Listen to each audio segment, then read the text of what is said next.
সেরকম দেহ পাওয়াতে হয়, সেরকম আমরা পরিবারে আছি। তো এখন আমরা চিন্তা করুন, আমরা এখন ভালো কর্ম করবেন না খারাপ খারাপ কর্ম করবেন?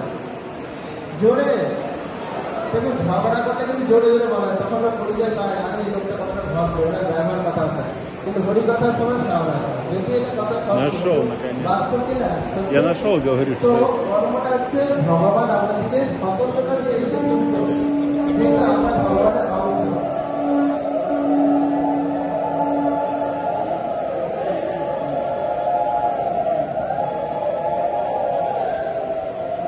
আমরা যেহেতু ভগবানের অংশ, তাই আমাদের ভগবান পূর্ণ স্বাধীনতা দিয়েছেন। এখন আমাদের কাছে আমার অনুরোধ, আমরা সুন্দরভাবে কর্ম ভালো করি। আর কিরকম কর্ম করবে?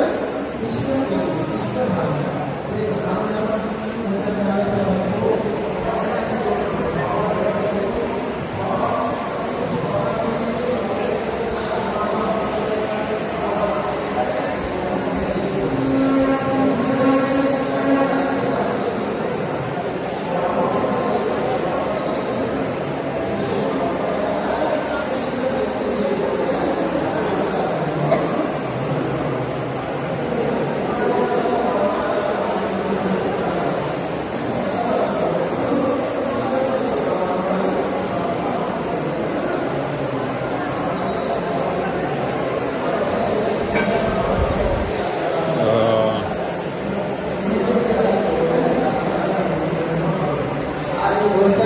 আমরা শুরু করবেন। কি করবে?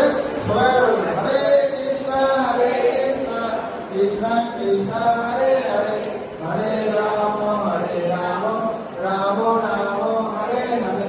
দেখুন, এই যে আমরা হরিনাম করবো, অনেকে বলে, আমার এই কথাটা খুবই কষ্ট হয় যে আজকাল ধর্মের নামে ব্যবসা বলেন না। আপনারা সত্যি কথা বলবেন, আচ্ছা এই যে হরিনাম করলেন মধ্যে, এটা কি টাকা লাগছে? তো এইটা আপনি করুন, এটাতে টাকা লাগছে না। আপনি হয়তো বলবেন বহু ফল দিতে হবে, প্রদীপ জ্বালাতে হবে, তারপরে গ্রন্থ পড়তে হবে, ভগবানের পোশাক দিতে হবে, অনেক খরচ। জানি আপনারা অনেক টাকা বেঁচে চলেন, অনেক কিছু খরচ করেন, কিন্তু ভগবানের কি করে? ঠিক আছে, আমি ওগুলো ছাড়লাম। মুখে যে হরিনাম করতে, এটা কি টাকা লাগে? বলুন, তাহলে এইটা কেন করেন না? আমরা কিন্তু মনে হচ্ছে টাকা লাগে, ব্যবসা হয়, এইটা আমরা করবো না। কিন্তু আমরা আলটু যেটা করছে সেটা কাজ করতে হবে, বুঝছে না? আপনারা কর্মদেশের আপনারই জরুরি। তা আপনারা হরিনাম করবেন। আর যদি মনে করেন যে মালা ঝোলা নেবেন,